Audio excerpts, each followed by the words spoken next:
America's corporations. They had come out of the war rich and powerful, but they had a growing worry. The system of mass production had flourished during the war, and now millions of goods were pouring off production lines. What they were frightened of was the danger of overproduction, that there would come a point when people had enough goods and would simply stop buying. Up until that point, the majority of products were still sold to the masses on the basis of need. While the rich had long been used to luxury goods, for the millions of working-class Americans, most products were still advertised as necessities. Goods like shoes, stockings, even cars were promoted in functional terms for their durability. The aim of the advertisements was simply to show people the product's practical virtues, nothing more.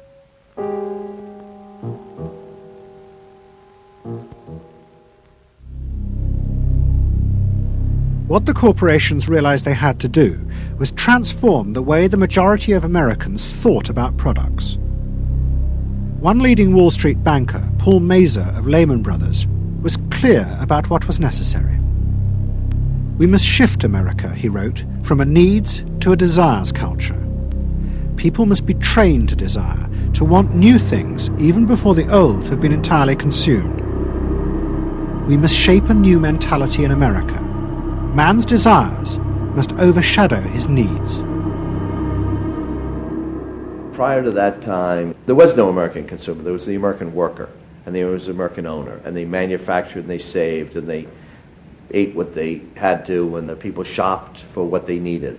And while the very rich may have bought things they didn't need, most people did not. And Mazur envisioned a break with that where you would have things that you didn't actually need, but you wanted, as opposed to needed. And the man who would be at the center of changing that mentality for the corporations was Edward Bernays. Bernays really is the guy within the United States more than anybody else who sort of brings to the table psychological theory as something that is an essential part of how, from the corporate side, of how we are going to appeal to the masses effectively. And the whole sort of merchandising establishment and sales establishment is ready for Sigmund Freud. I mean, they are ready for understanding what motivates the human mind. And so that there's this real openness to Bernays' techniques being used to sell products to the masses. Beginning in the early 20s, the New York banks funded the creation of chains of department stores across America.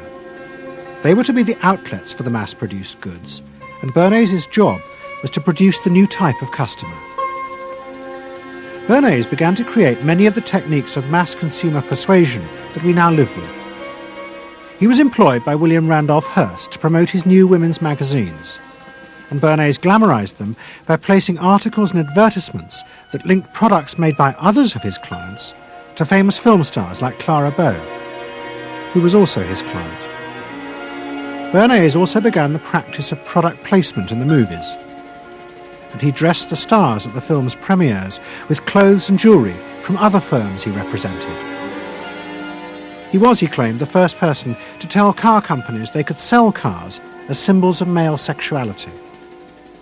He employed psychologists to issue reports that said products were good for you, and then pretended they were independent studies. He organised fashion shows in the department stores and paid celebrities to repeat the new and essential message: you bought things not just for need, but to express your inner sense of yourself to others. There's a psychology of dress. Have you ever thought about it? How it can express your character? You all have interesting characters, but some of them are all hidden. I wonder why you all want to dress always the same, with the same hats and the same coats. I'm sure all of you are interesting and have wonderful things about you, but looking at you in the street, you all look so much the same. And that's why I'm talking to you about the psychology of dress. Try and express yourselves better in your dress. Bring out certain things that you think are hidden. I wonder if you've thought of this angle of your personality. I'd like to ask you some questions. Why do you like short skirts? Oh, because there's more to see. More to see, eh?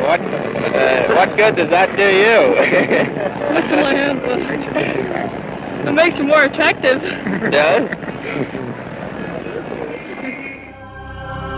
In 1927, an American journalist wrote, "A change has come over our democracy. It is called consumptionism. The American citizen's first importance to his country is now no longer that of citizen, but that of consumer." The growing wave of consumerism helped in turn to create a stock market boom.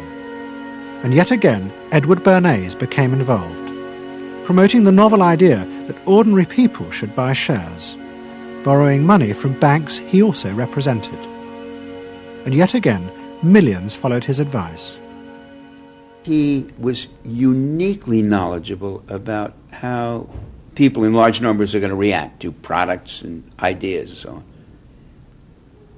But in political terms, if he were to go out, so I can't imagine that he could get 3 people to stand and listen. Wasn't particularly articulate, was a kind of funny looking, and didn't have any sense of reaching out for people one-on-one. None at all. He didn't think about people in groups of one, thought about people in groups of thousands. So I would have nothing to do with him. Hello? Bernays soon became famous as the man who understood the mind of the crowd. And in 1924, the president contacted him. President Coolidge was a quiet, taciturn man and had become a national joke. The press portrayed him as a dull, humorless figure. Bernays' solution was to do exactly the same as he had done with products. He persuaded 34 famous film stars to visit the White House. And for the first time, politics became involved with public relations. And I lined up these 34 people, and I'd say, "What's your name?" He'd say, "Al Jolson." I'd say, "Mr. President, Al Jolson." Next day, every newspaper in the United States had a front page story. President Coolidge entertains actors at White House. And the Times had a headline which said, "President nearly laughed." And everybody was happy. But while Bernays became rich and powerful in America, in Vienna his uncle was facing disaster. Like much of Europe, Vienna was suffering an economic crisis and massive inflation, which wiped out all of Freud's savings. Facing bankruptcy, he wrote to his nephew for help. Bernays responded by arranging for Freud's works to be published for the first time in America, and began to send his uncle precious dollars, which Freud kept secretly in a foreign bank account. He was Freud's agent, if you will, to get his books published. Well, of course, once the books were being published, Eddie couldn't help himself but to promote these books, see that everybody read them, make them controversial, emphasize the fact that, do you know what Freud says about sex and what he says cigarettes are a symbol of and so on and so forth? How do you suppose all those stories got out? Certainly the academics weren't spreading these around the country. Eddie Bernays was. Then, when Freud became accepted, well then, of course, to go to a client and say, "Well, Uncle Siggy," see, then that had some cachet. But notice there, first Eddie created Uncle Siggy in the U.S., made him acceptable, secondly, and thirdly, then capitalized on Uncle Siggy. Typical Bernays performance. Bernays also suggested that Freud promote himself in the United States. He proposed his uncle write an article for Cosmopolitan, a magazine that Bernays represented, entitled "A Woman's Mental Place in the Home." Freud was furious. Such an idea, he said, was unthinkable. It was vulgar, and anyway, he hated America. Freud was now becoming increasingly pessimistic about human beings. In the mid-20s, he retreated in the summers to the Alps, sometimes staying in an old hotel, the Pension Moritz in Berchtesgaden. It is now a ruin. Freud began to write about group behaviour, about how easily the unconscious aggressive forces in human beings could be triggered when they were in crowds. Freud believed he had underestimated the aggressive instincts in human beings. They were far more dangerous than he had originally thought. After World War I, Freud was basically a pessimist. He felt that man is an impossible creature, a very, very sadistic and bad species, and did not believe that man can be improved. Man is a ferocious animal, the most ferocious animal that exists. They enjoy torturing and killing, and he didn't like man. The publication of Freud's works in America had an extraordinary effect on journalists and intellectuals in the 1920s. What fascinated and frightened them was the picture Freud painted of submerged, dangerous forces lurking just under the surface of modern society. Forces that could erupt easily to produce the frenzied mob which had the power to destroy even governments. It was this they believed had happened in Russia. To many, this meant that one of the guiding principles of mass democracy was wrong. The belief that human beings could be trusted to make decisions on a rational basis. The leading political writer, Walter Lippmann, argued that if human beings were in reality driven by unconscious, irrational forces, then it was necessary to rethink democracy. What was needed was a new elite who could manage what he called the bewildered herd. This would be done through psychological techniques that would control the unconscious feelings of the masses. So here you have Walter Lippmann, probably the most influential political thinker in the United States, who is essentially saying that the basic mechanism of the mass mind is unreason, is irrationality, is animality. He believes that the mob in the street, which is how he sees ordinary people, are people who are driven not by their minds but by their spinal cords. The notion of kind of animal drives, unconscious instinctual drives lurking beneath the surface of civilization. And so they started looking towards psychological science as a way of understanding the mechanisms by which the popular mind works, specifically with the goal of figuring out how to understand how to apply those mechanisms to strategies for social control.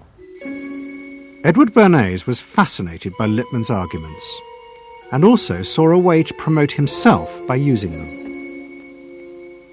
In the 1920s, he began to write a series of books which argued that he had developed the very techniques Lippmann was calling for. By stimulating people's inner desires and then sating them with consumer products, he was creating a new way to manage the irrational force of the masses. He called it the engineering of consent. Democracy, to my father, was a wonderful concept, but I don't think he felt that all those publics out there had reliable judgment, and that they very easily might vote for the wrong man or want the wrong thing, so that they had to be guided from above. It's enlightened despotism in a sense. You appeal to their desires and their unrecognized longings, that sort of thing. That you can tap into their deepest desires or their deepest fears and use that to your own purposes. And then, in 1928, a president came to power who agreed with Bernays. President Hoover was the first politician to articulate the idea that consumerism had become the central motor of American life. After his election, he told a group of advertisers and public relations men, "You have taken over the job of creating desire and have transformed people into constantly moving happiness machines. Machines which have become the key to economic progress."